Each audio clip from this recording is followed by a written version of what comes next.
Bonjour. Vous est-il arrivé de vous promener tout seul dans la forêt? Eh bien, écoutez plutôt mon histoire. Parce que le roi dont je vais vous parler, lui, c'était son régal. Sceller son cheval et partir tout seul, galoper dans les allées forestières. Ah oui, se sentir libre, sans garde rapprochée, sentir la caresse du vent sur ses joues, dans ses cheveux.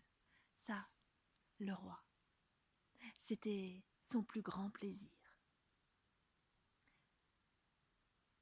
Et voilà qu'un jour, où justement il était lancé au triple galop, dans une allée toute droite, une branche basse l'a stoppé net,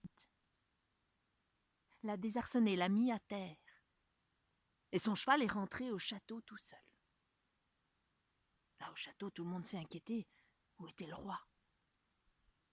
Que pouvait-il lui être arrivé? On a organisé une battue.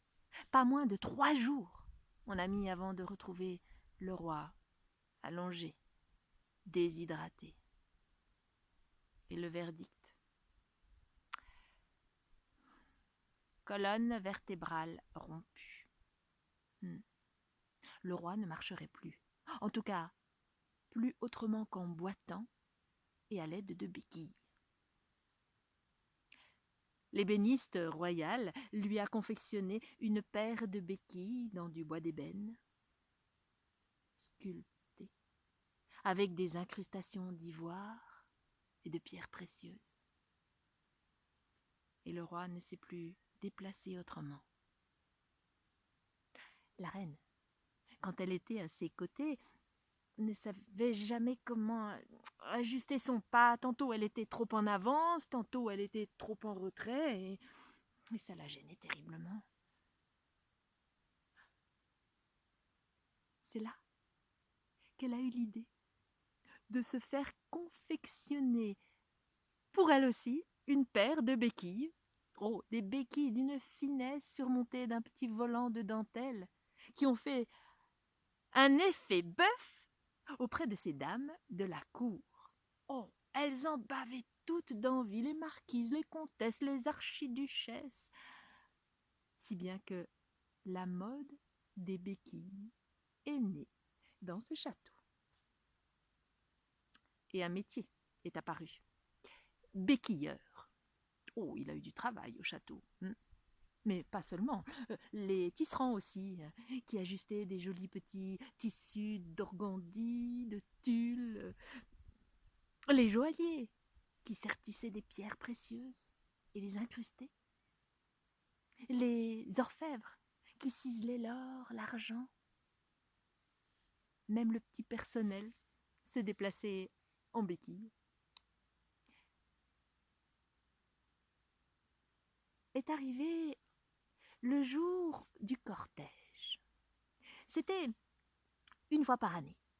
Le roi descendait, en général, à cheval, dans les rues de sa ville, accompagné de sa garde, de ses musiciens, la reine. Enfin, c'était une fête. Et il saluait ses sujets, tout le monde applaudissait sur le bord de la route, on décorait les maisons, on décorait les rues. Seulement là, il ne pouvait plus monter à cheval, alors c'est dans son carrosse.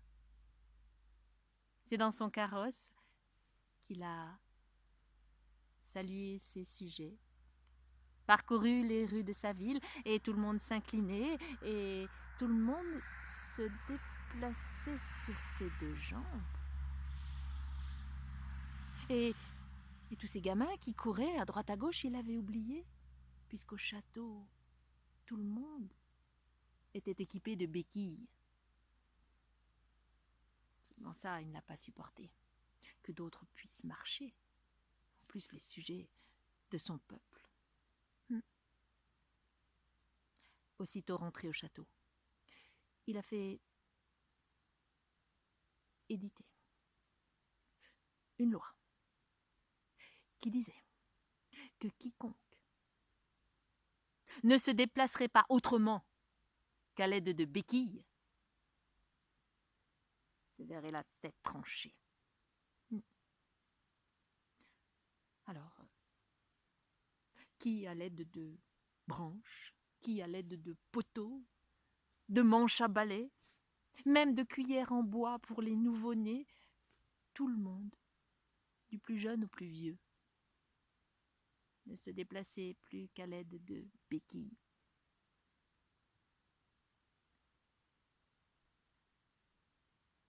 Et voilà qu'un jour, un ermite qui vivait dans une caverne bien à l'écart du village, bien à l'écart des villes, bien à l'écart du peuple, est arrivé là, sur ses deux jambes. Et quand il a vu tout le monde avec des béquilles, il n'en a pas cru ses yeux, surtout les jeunes, quoi. Enfin, les jeunes. Mais comment se fait-il que vous ne vous déplaciez pas sur vos deux jambes? Lâchez donc ces béquilles, enfin, courez, sautez, marchez, profitez de la vie, quoi. Ben, les jeunes, ils s'étaient jamais posé la question. Ben, ils ont essayé. Ils ont lâché leurs béquilles, ils ont découvert qu'ils avaient deux jambes qui fonctionnaient parfaitement. Et là, le mot est passé de bouche en oreille, mais c'est arrivé jusqu'aux oreilles du roi, qui a envoyé aussitôt son armée pour les remettre dans le droit chemin, tous.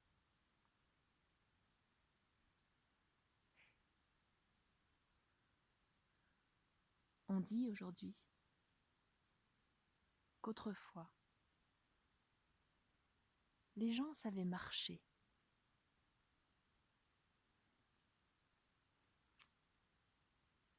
Mais moi, j'ai entendu une autre fin, cette histoire. Une fin qui disait que le roi est mort. Pour finir, une jeune fille courageuse a lâché ses béquilles. Oh, aussitôt elle est tombée, évidemment, elle n'avait aucune force dans les jambes. Elle s'est relevée, elle s'est appuyée, elle a essayé de se redresser, elle a fait quelques pas, elle est retombée. Elle s'est redressée, elle est retombée, elle s'est redressée. À force d'essayer, elle a réussi. Alors d'autres l'ont imitée. Et peu à peu, tout le monde s'est remis à marcher sur ses deux jambes.